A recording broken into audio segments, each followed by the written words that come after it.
Hello everybody and welcome back to another video. Today we are taking a look at the 2023 roster for the Hanghzou Spark.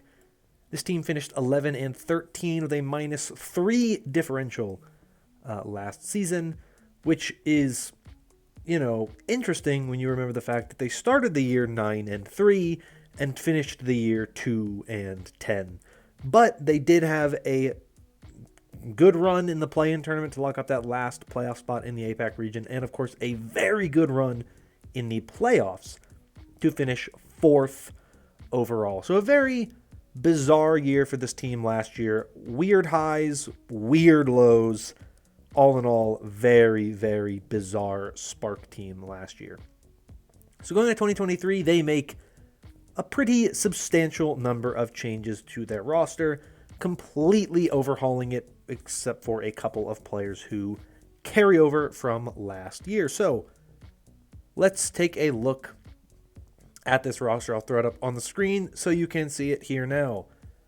This team consists of Guxue and Shai, the only two players returning from last year's team, as well as 20, Leave, Lengsa, and Monk, all of whom have history playing with the Chengdu Hunters. Lengsa, of course, played last year in the LA Valiant. 20, formerly Elsa, retired during the 2021 season, but has returned for the 2023 season as a member of the Hanghzou Spark. And it is important, of course, to note as well that this team also made some changes to the kind of structure of the team by bringing in the new head coach, Rui, who of course formerly, or RUI, who formerly spent a lot of time with Chengdu. He was there in 2019 and 2021. He was the most successful coach for the Chengdu Hunters. Every time they had a good season, he was the guy who kind of led the way for them there. So they've had a lot of changes since last year. So let's jump in. Let's talk about the roster itself and talk about the individual pieces and my thoughts on them. And let's start with what I think is definitively the best part of this roster, which is saying a lot because I really like this roster. We have the DPS duo of Shai and Leave. These two are absolutely incredible players. Leave, of course, the 2021 MVP, very flexible player, can play a lot of flex DPS here is kind of his main role, but he also can play hit scan. He is one of the hyper flexes that is in the league, one of the best in the game at that. He can play pretty much everything. His Hanghzou is, I think, his best hero. He has so many incredible plays on Hanghzou and has had them throughout his career. His Tracer is also very, very good, but he's good on pretty much everything. You can put on pretty much anything, and you're going to get Leave in a good performance. Last year, alongside Jinmu, it was a rough year, and I think part of it was because he couldn't really play to his strengths. He wants to play more of those flex picks than he does the hit scan picks, though he can flex over to those hit scan picks. Someone who can absolutely play those hit scan picks, however, is Shai, who is another incredible player. These are the two best DPS players that China has ever produced, in my opinion. They're that good, and now they're playing together, finally, on a team in the Overwatch League. So Shai is going to give you incredible Widow, Sojourn, Ashe, Cassidy. Leave's going to give you incredible Tracer, Hanghzou, Echo, Genji, stuff like that. Genji maybe not his best hero, but definitely a hero pool that this duo can cover pretty much everything you need. There's not really a spot where I feel like they have a severe lack in terms of what they can or can't play. There's not really a whole lot you can criticize this duo for, right? They're both incredible players. They're both two of the best in the game. I saw this duo, the rumors for this duo originally, and then, of course, the announcement of this duo, and I was like, it's over, right? Like, this is arguably the best duo in the APAC region, and it is arguably one of the best duos in the league. That is how good of a duo this is. This duo is incredible. They're both great players. They're both phenomenal players, and I am so excited to see them play next to each other because I think we are going to get an incredible look out of those two throughout the 2023 season. Let's now move over to the tank role, the other returning player for this roster, of course, Guxue there on the tank role, and 20, the return of the player formerly known as Elsa. And 20 he was very good when he played. I thought that, in my honest opinion, is when he was on that Chengdu Hunters roster in 2021, he retired. I thought the team looked a little bit better after he retired when Late Young became their main kind of off tank. I really liked what Late Young did, but that's not to say that Elsa was a bad player. I just think that Late Young fit kind of better what they were doing that season. Like Ball Zarya was a really big comp that they were running. I think that just worked very, very well with Late Young. But to me, 20 is going to be most likely not the primary starter for this team. I think the idea with this team is they want to play behind Guxue Winston as much as possible, especially after the performance he had in the playoffs. So I think 20 will be an important part of this roster. When you need Diva, when you need, Zarya, Sigma, Hog, stuff like that, I think that is where we will see 20 play the majority if you need him for that full time. But when it comes to Winston, you want the Primal Blade of Guxue. Reinhardt, you want Guxue.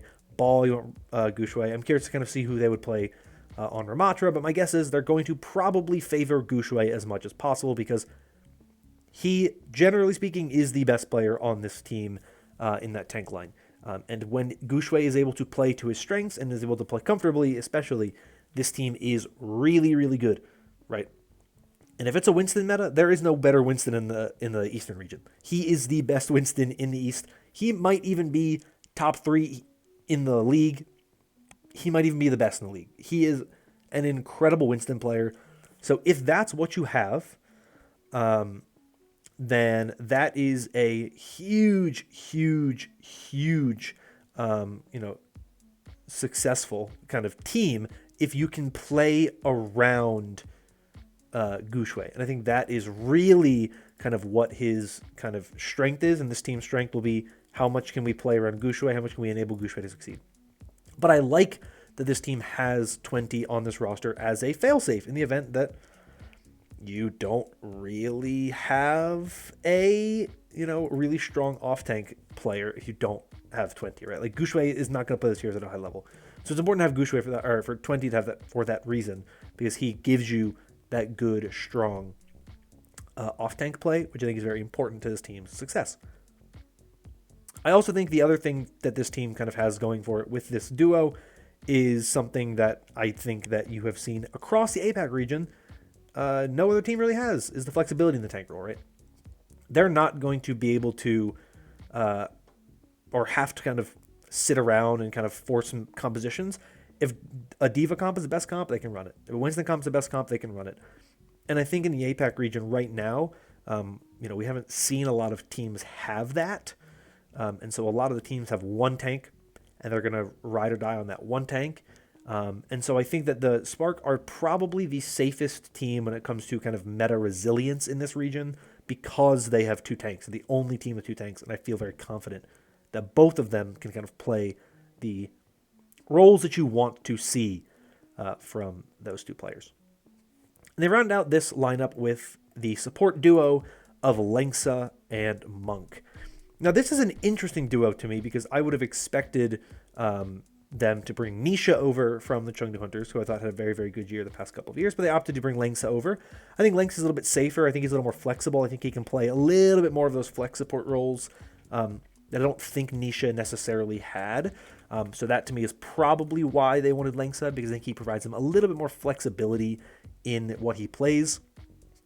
Nisha plays Mercy, Nisha plays Lucio, Nisha plays Brig. You're not really getting a lot of flex support out of Nisha.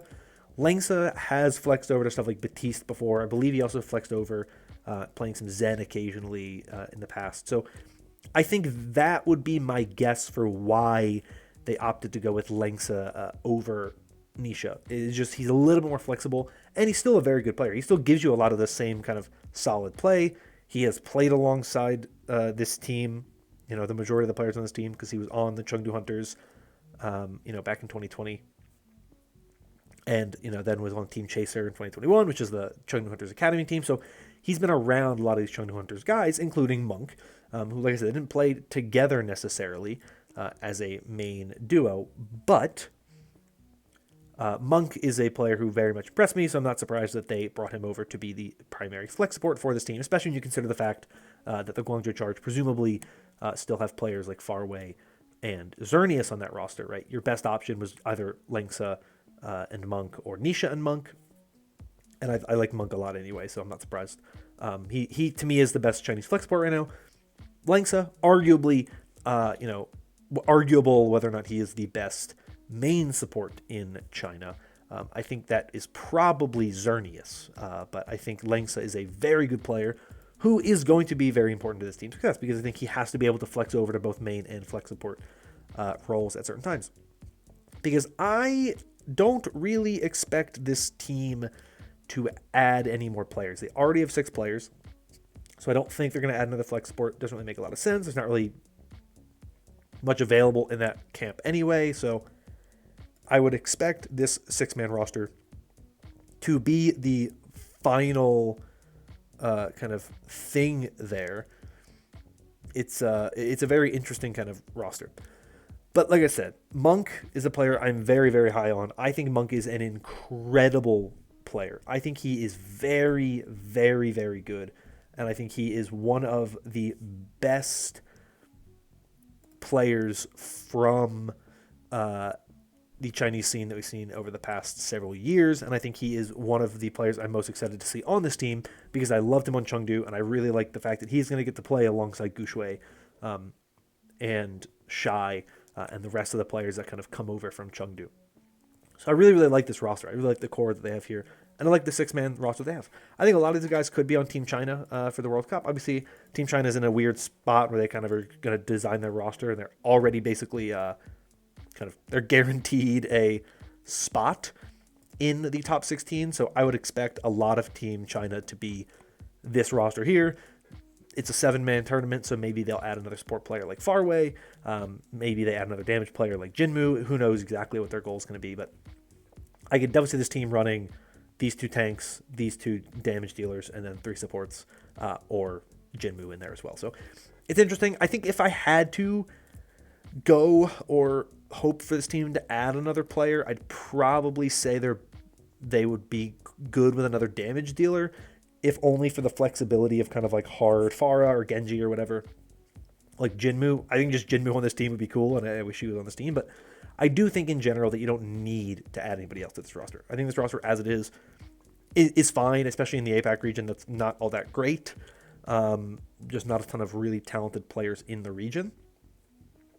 I don't really see them adding anybody else, or I should say not many talented players. The APAC region is so thin in terms of money and kind of a lot of the theories about what that region is going to be and the place that it's in. They're not going to spend more money than they need to. They're going to go with minimum rosters. I think most of the teams are. So that's why I expect this Spark roster to be the final one. But I think they're certainly among the best rosters in the region. I think they're top 2 between them and Dallas. I think those are probably the best 2 teams in the region. Which one is better? Only time will tell. But I really like this Spark roster. I really like Rui as the coach. I think he brings a ton of kind of stability wherever he goes. Every time he is Chengdu's coach, the team is significantly better. I think he understands how to get the team together.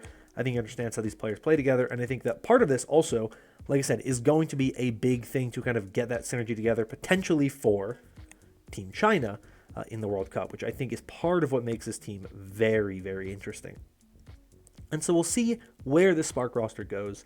I'm very excited by it. I really like it, and I'm very happy that we're getting this roster together, and we're going to see Shai and Leaf play together, which I think is going to be awesome to see. But that's really it for my thoughts on this Spark roster. It's a pretty straightforward roster. It's pretty well built, so I think that's really all there is to say about it.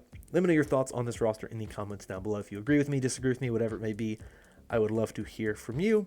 That's going to be all for me today. If you enjoyed this video and want more like it in the future, consider liking and subscribing. But yeah, as always, we're all staying safe and staying healthy. And until next time, bye-bye.